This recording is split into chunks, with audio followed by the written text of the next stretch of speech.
ఈ survey report బయటపెట్టే ముందు ఏ అంశాలు ఏ పార్టీ మీద ప్రభావితం చేస్తున్నాయి, ప్రజలు ఏం మాట్లాడుకుంటున్నారు, ప్రజల్లో ఉన్న ఆలోచనలు, కాంగ్రెస్ ప్రభుత్వం మీద ప్రజల ఆలోచన ఎలా ఉంది, ప్రభుత్వం ప్రతిపక్ష పార్టీ బీఆర్ఎస్ మీద ప్రజల ఆలోచన ఎలా ఉంది, సామాజిక అంశాలు కమ్యూనిటీస్ వారిగా మైనార్టీస్లో ప్రభుత్వం మీద ఎలా ఉంది, బీజేపీ మీద ఎలా ఉంది, బీఆర్ఎస్ మీద ఎలా ఉంది, అదేవిధంగా సెటిలర్స్ ఇంపాక్ట్ ఎక్కువ ఉంటుంది, వాళ్ళ ప్రభావం ఎలా ఉంది, ఇలా సామాజిక వర్గాలు వయసుల వారీగా మూడు పార్టీల బలాబలాలు ఒకసారి మనం చర్చించుకున్న తర్వాత మొన్న సర్వే రిపోర్ట్ని మనం ఒకసారి బయటపెట్టే ప్రయత్నం చేద్దాం. ఇప్పుడు మనం కాంగ్రెస్ గురించి ఇక్కడ మనం 4 రకాల ప్రశ్నలు మొన్న అక్టోబర్ 22 నుంచి నవంబర్ 2 వరకు తీసుకున్న దాంట్లో 4 రకాల ప్రశ్నలతో సర్వే చేయడం జరిగింది. అక్కడ ఏ అభ్యర్థికి ఓటు వేస్తారు, ఏ పార్టీకి ఓటు వేస్తారు, ఇక్కడ కన్ఫ్యూజ్ చేయడం కోసం ఏ పార్టీ గెలుస్తుంది అనుకుంటున్నారు అనే క్వశ్చన్తో పాటు ఏ అభ్యర్థి గెలుస్తుంది అనుకుంటున్నారు అనే కన్ఫ్యూజన్లో 2 రకాల క్వశ్చన్లు ఇచ్చినప్పుడు ప్రజల్లో ఉన్న ఇంటర్నల్ ఆలోచన అనేది చెప్పడం జరుగుతుంది. అయితే ఇక్కడ కాంగ్రెస్కి ప్రధానంగా కలిసి వచ్చే అంశాలు ఏంది అని మాట్లాడుకున్నట్లయితే మెయిన్ కాంగ్రెస్ పార్టీ ఎజెండాలో జూబ్లీహిల్స్ నియోజకవర్గం గురించి మాట్లాడితే జూబ్లీహిల్స్ నియోజకవర్గంలో మొత్తం 407 బూతులు, 407 బూతులలో యూసఫ్గూడ 56 బూతులు, షేక్పేట 70, రెహమత్ నగర్లో 72, సోమాజిగూడ పార్ట్ 38, ఎర్రగడ్డ 63, వెంగళరావు నగర్ 58, బోరబండ 50, ఇలా మొత్తం 407 బూతులలో మైనార్టీ సామాజిక వర్గం సుమారు 1,10,000 నుంచి 1,15,000 ఓట్ బ్యాంక్ ఉంది. అండ్ బీసీస్ వచ్చేసి 1,75,000 నుంచి 1,80,000 ఓట్ బ్యాంక్ ఉంది, ఆల్ బీసీస్.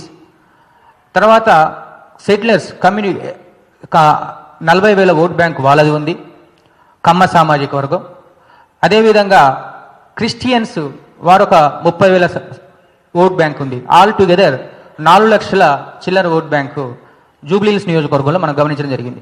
ఇలా ఒక్కొక్క కమ్యూనిటీ పరంగా గమనిస్తే కాంగ్రెస్ ఎజెండాలో మెయిన్ బీఆర్ఎస్ అభ్యర్థిని ప్రకటించిన తర్వాత, కమ్మ సామాజిక వర్గం నుంచి అభ్యర్థిని ప్రకటించిన తర్వాత కాంగ్రెస్ అభ్యర్థిని సెలెక్ట్ చేయడంలో కొంత జాప్యం జరిగింది. ఇక్కడ ఏ అభ్యర్థికి టికెట్ ఇస్తే బాగుంటుందని బాగా ఆలోచించి కాంగ్రెస్ తమ అభ్యర్థిని సెలెక్ట్ చేయడంలో 100% సక్సెస్ అయిందని చెప్పుకోవాలి అభ్యర్థి విషయంలో. ఎందుకంటే ఒక సైడు తెలంగాణలో బీసీ ఉద్యమం స్టార్ట్ అయింది, అదేవిధంగా జూబ్లీహిల్స్ నియోజకవర్గంలో మైనార్టీ సామాజిక వర్గం ఎక్కువ, దాని తర్వాత బీసీ సామాజిక వర్గం కూడా ఎక్కువ. ఈ 2 సామాజిక వర్గాలను ట్రంప్ కార్డుగా బేస్ చేసుకొని వాళ్ళ ఓట్ బ్యాంకును బేస్ చేసుకొని కాంగ్రెస్ పార్టీ తమ అభ్యర్థిని సెలెక్ట్ చేసుకుందని భావించడం జరిగింది. ఇక్కడ కాంగ్రెస్ పార్టీ నుంచి నవీన్ యాదవ్కు టికెట్ ఇవ్వడం జరిగింది. అయితే ఇక్కడ ఇదే క్రమంలో మైనార్టీస్ ఓట్ బ్యాంకు ఎవరికి కీలకంగా ఉంది అనే అంశంలో కూడా మనం ఒక సర్వే చేయడం జరిగింది. మైనార్టీస్ ఓట్ బ్యాంకు మనకు చూస్తే 1,15,000 ఓట్ బ్యాంక్ మనం చెప్పడం జరిగింది. 1,15,000లో కూడా 2023 జనరల్ ఎలక్షన్స్లో వాళ్ళు కేవలం 40% మాత్రమే పోలైంది. వాళ్ళున్న బూతులలో సుమారు 45 బూతుల్ని వాళ్ళు బాగా స్ట్రాంగ్గా ప్రభావితం చేస్తారు. ఈ 45 బూతులలో వాళ్ళది గతంలో 40,000 మాత్రమే పోలింగ్ జరిగింది. 40,000లో కాంగ్రెస్ పార్టీకి ఎంత మేరకు వచ్చిందని అనాలిసిస్ చేస్తే వాళ్ళకు 70% ఆ రోజు 2023 ఎలక్షన్స్లో పోలేయడం జరిగింది. 30% మళ్ళీ బీఆర్ఎస్ మాగంటి గోపికి పోలేయడం జరిగింది. కానీ ఈ ఎన్నికల్లో మైనార్టీస్ని మనం సర్వే చేసినప్పుడు అడిగితే ఇక్కడ 60:40 రేషియో, అంటే ప్రతి 10 మందిలో 6 కాంగ్రెస్ పేరు చెప్తే 4 బీఆర్ఎస్ పేరు చెప్పారు. కానీ ఇక్కడ ఇంకో ఈక్వేషన్ ఏంటంటే ప్రతి 10 మంది ఆడవాళ్ళలో మైనార్టీ ఓటర్లలో ప్రతి 10 మంది ఆడవాళ్లలో మహిళా ఓటర్లలో 6 మళ్ళీ బీఆర్ఎస్ చెప్పారు. అంటే ఇక్కడ మనం ఒకటి గమనించాల్సింది ఏంటంటే మైనార్టీ మహిళల్లో బీఆర్ఎస్ పార్టీ అభ్యర్థి అయిన మాగంటి సునీతకి కొంత పాజిటివ్ ఎక్కువగా ఉంది. అంటే ఇక్కడ మనం మైనార్టీ ఓట్ బ్యాంకు ఎక్కువగా చీలే అవకాశం బీఆర్ఎస్కు ఉంది, మహిళా ఓట్ బ్యాంక్.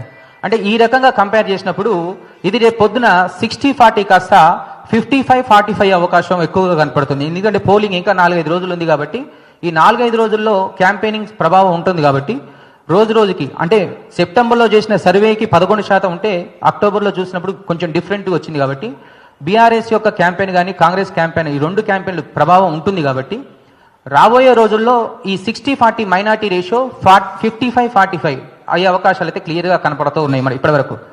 అదేవిధంగా బీసీస్ గురించి మాట్లాడుకున్నట్లయితే కాంగ్రెస్లో బీసీస్లో మనం కమ్యూనిటీ వారిగా చూస్తే యాదవులు, ముదిరాజులు, మున్నూరు కాపులు, ఇక్కడ జూబ్లీహిల్స్లో మున్నూరు కాపుల బలం కూడా చాలా ఎక్కువగా ఉంటుంది. తర్వాత యాదవులు, గౌడ్స్ ఇలా ఉన్నారు. అయితే ప్రజల్లో ఈ కమ్యూనిటీ వారిగా సర్వే చేస్తున్నప్పుడు ఏంటంటే కాంగ్రెస్ బీసీ కార్డు ఉపయోగించినప్పటికీ కాంగ్రెస్ అభ్యర్థి అన్ని కమ్యూనిటీల్ని కలుపుకుపోవట్లేదని ఒక చర్చ అయితే ఇక్కడ ఈక్వేషన్ ప్రజల నుంచి పర్సెప్షన్ బిల్డ్ అయింది. ఈ పర్సెప్షన్ ఏదైతే ఉందో ప్రజల్లో అది కాంగ్రెస్ అభ్యర్థికి కొంత వ్యతిరేక పవనాల దిశగా ఉన్నాయి. సో ఆల్ బీసీ కమ్యూనిటీస్ని కాంగ్రెస్ అభ్యర్థి కలుపుకోవట్లేదు అనే ఒక అంశం ప్రజల్లో, ఎక్కడైతే రహమత్ నగర్, షేక్పేట, ఇటు సైడ్ ఎర్రగడ్డ, ఇక్కడ అందరూ కూడా ఆటోలు నడుపుకునే వాళ్ళు, పండ్లు వ్యాపారాలు, తర్వాత కన్స్ట్రక్షన్ ఫీల్డ్లో పనిచేసే మాస్ ఓటింగ్ ఎక్కువగా ఉంటుంది. అండ్ ఇక్కడ యూసఫ్ కూడా వచ్చేసరికి సినిమా ఇండస్ట్రీలో పనిచేసే జూనియర్ ఆర్టిస్టులు ఎవరైతే అంటే ఉత్తరాంధ్ర నుంచి వచ్చి సెటిల్ అయిన వాళ్ళు ఇక్కడ ఎక్కువగా ఉన్నారు. వీళ్ళందరిలో ఒక రకమైన ఈక్వేషన్ అనేది బీసీలో ఫ్రేమ్ అవుట్ అయింది. దీనివల్ల ఏమవుతుందంటే బీసీ ఓట్ బ్యాంకుల్లో కొంత పార్టు, మున్నూరు కాపుల్లో నుంచి కొంత పార్టు బీజేపీ పార్టీకి చీలిన, మరికొంత పార్టీలో 50-50 బీఆర్ఎస్ వర్సెస్ కాంగ్రెస్ షేర్ చేసుకుంటుంది ఇక్కడ. దీనివల్ల కాంగ్రెస్ ఇక్కడ గెలవాలంటే బీసీల నుంచి 60% లాక్కోవాల్సి ఉంటుంది. కానీ ఇప్పుడు ప్రస్తుతానికైతే బీసీల్లో 50-50 రేషియో ఉంది. కొంత పార్టు అంటే 20% పార్టు ఇక్కడ బీజేపీ పార్టీ తీసుకుంటుంది. ఇక చూస్తే కమ్మ సామాజిక వర్గం, ఆంధ్ర సెటిలర్స్ ఇక్కడ మనం చూసుకున్నట్లయితే ఇక్కడ క్లాస్ ఏరియాలో వెంగళరావు కాలనీ కానీ, ఎర్రగడ్డ కానీ, ఇటు సైడ్ షేక్పేట్లో ఒక రీజియన్ కానీ చూస్తే ఎప్పుడైనా సెటిలర్స్ ఆలోచన ఎట్లా ఉంటుందంటే రూలింగ్లో గవర్నమెంట్ ఏదైతే ఉందో వాళ్ళకు ఓట్లు వేస్తారు ఎక్కడైనా బై ఎలక్షన్స్లో. కానీ ఈ నియోజకవర్గంకి వచ్చేసరికి కొంచెం మనం సర్వే చేస్తున్నప్పుడు డిఫరెంట్గా అనిపించింది. అంటే నలుగురు ఉన్న చోట సెటిలర్స్, 2-3 ఉన్న చోట సెటిలర్స్ దగ్గరికి వెళ్ళి ఏ పార్టీ గెలుస్తుంది, ఏ పార్టీ అభ్యర్థికి ఓటేస్తారని అడిగినప్పుడు మాత్రం నలుగురు ఉన్న చోట అరే రేపు పొద్దున మనం ఏదైనా అంటే డిస్కషన్స్లో తప్పు వస్తాయని తెలిసినతో సరిగా ఆన్సర్స్ చెప్పలేదు. కానీ అదే ఒక వ్యక్తిని మనం ఇండివిజువల్గా పక్కకు తీసుకెళ్ళి ఒక 10 నిమిషాలు టైం ఇచ్చి అడిగినప్పుడు మాత్రం 100% వాళ్ళు ఏం చేస్తున్నారంటే మాగంటి సునీత మీద కొంచెం సానుభూతి ఎక్కువగా ఉంది. ఈ సానుభూతి రేపు పొద్దున ఓటుగా మారే అవకాశాలు ఎక్కువగా ఉన్నట్టు గమనించి ఈ సెటిలర్స్లో ఆల్మోస్ట్ 65-35 రేషియో, అంటే 65% బీఆర్ఎస్కి 35% కాంగ్రెస్కి పడే అవకాశం అయితే క్లియర్గా ఇక్కడ గమనించడం జరిగింది. కానీ సెటిలర్స్ 2-3 ఉన్న చోట మనం సర్వే చేస్తే ఖచ్చితమైన ఫలితాలు అయితే రాబట్టలేకపోయినాం.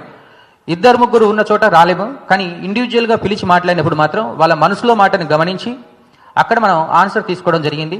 అండ్ ఇక్కడ సెటిలర్స్లో ఎక్కువగా రియల్ ఎస్టేట్ వ్యాపారం చేసే వాళ్ళు ఉన్నారు. ఇక్కడ ఈ రియల్ ఎస్టేట్ వ్యాపారం చేసే వాళ్ళలో హైడ్రా ఎఫెక్ట్ తోటి గతంలో కాంగ్రెస్ ప్రభుత్వం తీసుకున్న ఏదైతే నిర్ణయం హైడ్రా ఉందో ఆ ఎఫెక్ట్ తోటి కొంత హైదరాబాద్లో మీ అందరికీ తెలిసిన విషయమే రియల్ ఎస్టేట్ రంగం అనేది కొంత కుదించుకుపోయిన విషయం, అంటే కుప్పకూలిపోయిన విషయం తెలిసిందే. కొనుగోళ్లు ఆగిపోయినాయి.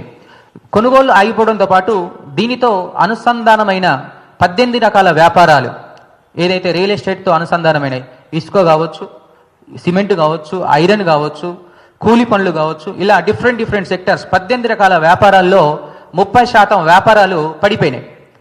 దీనివల్ల రియల్ ఎస్టేట్ వ్యాపారం చేసేవాళ్ళు అండ్ ఆ రియల్ ఎస్టేట్ మీద డిపెండ్ అయిన మాస్ ఓటర్స్, కూలి పనులు చేసుకునే వాళ్ళు చాలా వరకు ఈ జూబ్లీహిల్స్ నియోజకవర్గంలో, అంటే నియోజకవర్గం మాత్రమే అందంగా కనపడుద్ది, జూబ్లీహిల్స్ అద్దాల మెడలా కనపడుతుంది. కానీ లోపలికి వెళ్తే 60% మాస్ ఓటింగ్ ఉంది. ఇక్కడ 60% మాస్ ఓటింగ్, 40% క్లాస్ ఓటింగ్ ఉంది. ఈ 60% మాస్ ఓటింగ్ మీద ఎక్కువగా ఇంపాక్ట్ చూపిన నిర్ణయం ఏదైతే ఉందో హైడ్రా ఎఫెక్ట్, దానివల్ల మాస్ ఓటర్స్లో, ఎందుకంటే మేము ఒక దగ్గర ఇది రెహమత్ నగర్లో ఒక బస్తీకి వెళ్ళి అడిగినప్పుడు వాళ్ళు రూపాయి కూడబెట్టుకొని ఎక్కడో ఒక దగ్గర చిన్న ఫ్లాట్ కొనుక్కున్నారంట, దాంట్లో ఒక చిన్న ఇల్లు కట్టుకున్నారంట, దాన్ని కూలగొట్టారంట. సర్వేకి వెళ్ళినప్పుడు ఒక కుటుంబం చెప్పిన బాధ అనేది కొంచెం డిఫరెంట్గా, అంటే ఆ ఒకటే కాదు అలాంటి చాలా వరకు మనం వినడం జరిగింది. ఇవన్నీ ఏంటంటే కొంచెం మాస్ ఓటింగ్ని కదిలిచేసింది. పైకి ఏ పార్టీ గెలిస్తే బాగుంటుంది అన్నప్పుడు పైకి ఒక సమానం చెప్పినా, కానీ ఇండివిజువాలిటీ మాత్రం ప్రజల్లో ఒక సైలెంట్ ఓటింగ్ ప్రాతిపదికన సైలెంట్ ఓటింగ్ ప్రక్రియ అనేది రేపు పొద్దున 100% జరగబోతుంది అనేది మనం కనిపెట్టడం జరిగింది. సో దీనివల్ల ఏమవుతుందంటే సైలెంట్ ఓటింగ్ ఎక్కువ శాతం ఇక్కడ ప్రతిపక్ష పార్టీ అయిన బీఆర్ఎస్కి పడే అవకాశం ఉన్నట్టు గమనించడం జరిగింది ఇక్కడ. దాంతోపాటు ఇక కాంగ్రెస్కి ప్రధానంగా కలిసి వచ్చే అంశాల గురించి మాట్లాడుకుందాం. కాంగ్రెస్ పార్టీకి ప్రధానంగా కలిసి వచ్చే అంశాలు చూస్తే యాదవ కమ్యూనిటీ ఏదైతే బీసీ కార్డు ఉందో, యాదవ కమ్యూనిటీ, వాళ్ళ కమ్యూనిటీలో ఓట్లు తక్కువే ఉన్నా కానీ యూనిటీ ఉంటుంది. అదేవిధంగా మైనార్టీ ఓట్ బ్యాంకులో 60% వాళ్ళకు అనుకూలంగా ఉంది. దానితోపాటు కాంగ్రెస్ అభ్యర్థి అయిన నవీన్ యాదవ్, ఇతని మీద వ్యక్తిగతంగా ప్రజల్లో ఎవరు పెళ్లి కార్డు ఇచ్చినా వెళ్తాడంట, ఎవరు ఇన్వైట్ చేసినా వెళ్తాడంట. 100% వ్యక్తిగతంగా కొంచెం మంచినే ఉంది. అదేవిధంగా ఇతను గతంలో చేసిన శ్రీమంతాలు కానీ సోషల్ యాక్టివిటీస్ కానీ ప్రజల్లో కొంత మంచి పేరే ఉన్నప్పటికీ ఇక్కడ కాంగ్రెస్ ప్రభుత్వం మీద ఏర్పడ్డ ఏదైతే యాంటీ ఇన్కమెంట్స్ వ్యతిరేకత ఏదైతే ఉందో అది బలం అంటే ఎక్కువగా ఇంపాక్ట్ చూపిస్తుంది ఇక్కడ. అదేవిధంగా కాంగ్రెస్ గవర్నమెంట్ ఇచ్చిన ration cards, new ration cards mass ఓటింగ్స్లో కొంత పాజిటివ్ దృక్పథాన్ని అయితే అక్కడ ఇవ్వడం జరిగింది. దీంతో పాటు పాత కాంగ్రెస్ సాంప్రదాయ ఓట్ బ్యాంక్ ఏదైతే ఉందో అది ఒక 18,000 to 20,000 సాంప్రదాయ ఓట్ బ్యాంక్ ఇక్కడ ఉండడం గమనించడం జరిగింది. ఇవి కాంగ్రెస్ పార్టీకి 4 అనుకూల అంశాలని చెప్పుకోవచ్చు. ఇంకా నెగిటివ్ వచ్చేసరికి ప్రభుత్వ పాలన. ఇది మాత్రం మాట్లాడుకునే ముందు అయితే ఇక్కడ మనం సర్వేలో సెకండ్ క్వశ్చన్ కింద అడిగింది ఏంటంటే ప్రస్తుత ప్రభుత్వ పాలన మీద మీ అభిప్రాయం ఏంటి అని అడిగింది. ఈ ప్రశ్నకు సమానంగా మనం అడిగినప్పుడు 63% ప్రజలు కాంగ్రెస్ ప్రభుత్వ పాలనని బాగలేదు అని చెప్పడం జరిగింది. దాంతోపాటు 29% ప్రజలు కాంగ్రెస్ ప్రభుత్వ పాలన బాగుంది, పర్లేదు అని చెప్పడం జరిగింది. మరొక 8% ప్రజలు ఇప్పుడే చెప్పలేం అనే ఆన్సర్ కూడా చెప్పడం జరిగింది. అంటే ఇక్కడ యాంటీ ఇన్కమెంట్స్ ప్రభుత్వ పాలన మీద వ్యతిరేకత అనేది 63% అంటే డేంజర్ జోన్లో ఉందని చెప్పుకోవచ్చు. అయితే ఇది రేపొద్దున బై ఎలక్షన్స్లో కొంత ఎక్కువ ప్రభావం చూపే అవకాశం అయితే ఉంది. ఇదే సైలెంట్ ఓటింగ్, ఎందుకంటే ఇంకా 3 సంవత్సరాలు కాంగ్రెస్ ప్రభుత్వం ఉంటుంది కాబట్టి ప్రజల్లో ఒక రకమైన భయ వాతావరణం అనేది ఏర్పడుతూ ఉంటుంది. అంటే ఇప్పుడే బయటపడితే ఏం జరుగుతుందని అవుతుంది. కానీ ఓటింగ్ వేసేటప్పుడు మాత్రం ప్రజలు వాళ్ళతో పర్సనల్గా మాట్లాడడం జరిగింది కాబట్టి ఓటింగ్ వేసేటప్పుడు ప్రజల్లో మాత్రం వాళ్ళ నిర్ణయం సొంతంగా తీసుకునే అవకాశాలు ఎక్కువగా ఉన్నాయి. సో ప్రభుత్వ పాలన మీద పాజిటివిటీ కంటే నెగిటివిటీ రెండింతలు ఉందని చెప్పుకోవచ్చు ఇక్కడ. నెక్స్ట్ వచ్చే బై ఎలక్షన్స్లో ఏ పార్టీకి ఓటేస్తారు అని అడిగినప్పుడు ఇక్కడ టోటల్ శాంపిలింగ్ వచ్చేసి 4,580 శాంపిల్స్ తీసుకోవడం జరిగింది. ఇక్కడ ఇందులో 1,727 శాంపిల్స్ కాంగ్రెస్కి అనుకూలంగా ఆన్సర్ చెప్పారు. 1976 శాంపిల్స్ బీఆర్ఎస్కి అనుకూలంగా చెప్పారు. 473 శాంపిల్స్ బీజేపీకి అనుకూలంగా చెప్పారు. 404 శాంపిల్స్ నో ఆన్సర్ అంటే చెప్పడానికి ఇష్టపడని వాళ్ళు ఉన్నారు. అంటే మొత్తం మీద చూస్తే 38% ప్రజలు కాంగ్రెస్కి అనుకూలంగా ఉంటే 43% ప్రజలు బీఆర్ఎస్కి అనుకూలంగా ఉన్నారు. బీజేపీకి మాత్రం గతంలో వచ్చిన ఓట్ల కంటే చాలా తక్కువ ఓట్లు వచ్చే ప్రమాదం ఈ ఎలక్షన్స్లో ఉండబోతుంది. కేవలం 10% మాత్రం ఓటర్లు మాత్రమే బీజేపీకి వేశారు. మరొక 9% ఓట్లు ఇక్కడ న్యూట్రల్గా ఉన్నారు. అయితే ఇక్కడ స్వింగ్ ఓటర్స్ గురించి మాట్లాడుకుంటే ఈ స్వింగ్ ఓటర్స్ 9% ఎప్పుడు కూడా ప్రభుత్వానికి ఆపోజిట్గా ఉంటారు. ఇక్కడ రూలింగ్లో ఉంది కాంగ్రెస్ పార్టీ. మరి కాంగ్రెస్ పార్టీకి ఆపోజిట్గా ఉన్నప్పుడు ఈ స్వింగ్ ఓటర్స్ 9%లో 50% అంటే 4.5% మళ్ళీ బీఆర్ఎస్కి యాడ్ అవుద్ది. అంటే అప్పుడు బీఆర్ఎస్ 43 కాస్త 47% ఎగబాకే అవకాశం ఉంటుంది. అప్పుడు కాంగ్రెస్ 38, 40 అవకాశం ఉంటుంది. అంటే ఇక్కడ బీఆర్ఎస్కి బీజేపీకి మధ్యలో డిఫరెన్సియేషన్ సుమారు 5 నుంచి 8% ఓట్ బ్యాంక్ తేడా ఉంటుంది. అంటే రాబోయే ఎన్నికల్లో బీఆర్ఎస్ మినిమం 5% లేదా మ్యాక్సిమం 8% అంటే సుమారు 10,000 నుంచి 16,000 ఓట్ బ్యాంకు తోటి బీఆర్ఎస్ గెలిచే అవకాశాలు ఉన్నట్టు క్లియర్గా మనకు ఈరోజు సర్వే ఫలితాలు చెప్తున్నాయి. కానీ ఇంకా 4 రోజుల సమయం ఉంది క్యాంపెయినింగ్కి. ఈ క్యాంపెయినింగ్లో పోల్ మేనేజ్మెంట్ అనే ప్రక్రియ చాలా కీలకం. ఒక సైడ్ క్యాంపెయిన్ కెపాసిటీ బలగాలు చూపించుకుంటారు 3 పార్టీలు. తర్వాత విధంగా పోల్ మేనేజ్మెంట్ ఓటర్ని మ్యానిపులేట్ చేసే ప్రక్రియ కూడా ఉంటుంది. కాబట్టి ఈ పోల్ మేనేజ్మెంట్లో రూలింగ్లో ఉన్న గవర్నమెంట్ బలంగానే పోల్ మేనేజ్మెంట్ చేసే అవకాశం ఉండొచ్చు. అదేవిధంగా బీఆర్ఎస్ కూడా ఈసారి తెలంగాణలో కాంగ్రెస్ ఇచ్చిన 6 హామీలు నెరవేర్చాలి అంటే ఈసారి ఖచ్చితంగా ఇక్కడ బీఆర్ఎస్ గెలిస్తేనే. ఆల్రెడీ ప్రజల్లో ఒక ఆలోచన ఇక్కడ వినడం జరిగింది. జూబ్లీహిల్స్ బై ఎలక్షన్స్ వస్తే జూబ్లీహిల్స్కి 150 కోట్లు సంక్షేమ పథకాలు వచ్చినాయి. అదేవిధంగా జూబ్లీహిల్స్ బై ఎలక్షన్స్లో భాగంగానే మైనార్టీ అభ్యర్థి అయిన అజారుద్దీన్కి మినిస్ట్రీ పదవి ఆఫర్ చేశారు. అంటే ఓడిపోతారనే భయంతో ఇది చేశారని ప్రజల్లో ఒక పర్సెప్షన్ వినడం జరిగింది. అదేవిధంగా మరి జూబ్లీహిల్స్లో కాంగ్రెస్ ఓడిస్తే మహిళలు ఏమంటున్నారంటే మాకు 2500 వస్తాయి, అదేవిధంగా స్కూటీలు వస్తాయి, అదేవిధంగా తులం బంగారం వస్తుంది. అంటే ఒకసారి ఇక్కడ జూబ్లీహిల్స్లో ఓడిస్తేనే కాంగ్రెస్ నుంచి అన్నీ వస్తాయని ప్రజల్లో నుంచి ఒక రకమైన ఆలోచన. చూడండి ఎంత అలర్ట్గా ఉన్నారో ప్రజలు. అంటే ప్రజలు ఇంత అలర్ట్గా ఉన్నారంటే ఇక ఓటర్లు రేపొద్దున ఎలా ఓటేస్తారనేది మనం ఒకసారి ఆలోచించుకోవాల్సింది. మనకు సర్వే జస్ట్ 5 నుంచి 8% కనపడుతుంది. రేపొద్దున ఇది 1-2% పెరగవచ్చు, లేకపోతే పోల్ మేనేజ్మెంట్ డిపెండ్ అయ్యి తగ్గొచ్చు. కానీ ఏదేమైనప్పటికీ పోల్ మేనేజ్మెంట్ ఎవరు ఎట్లా చేసినా ఆల్రెడీ ప్రజలు డిసైడ్ అయిపోయారు. రాబోయే ఎన్నికల్లో మాత్రం సైలెంట్ ఓటింగ్ ప్రక్రియన ఇండివిజువల్గా అడిగినప్పుడు ప్రతి ఒక్కరు కూడా ప్రతి 10 మందిలో 6 బీఆర్ఎస్కి ఓటేస్తామని చెప్పడం జరిగింది.